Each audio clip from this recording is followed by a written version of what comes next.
حضرت ابو برزہ رضی اللہ تعالیٰ عنہ بیان کرتے ہیں، میں نے عرض کیا، اللہ کے نبی، مجھے کوئی نفع مند چیز بتائیں۔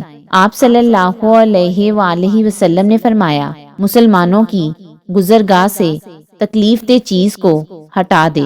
حضرت عبداللہ بن سلام رضی اللہ تعالیٰ عنہ بیان کرتے ہیں، جب نبی صلی اللہ علیہ وآلہ وسلم مدینہ تشریف لائے تو میں بھی آپ کی زیارت کے لیے آیا۔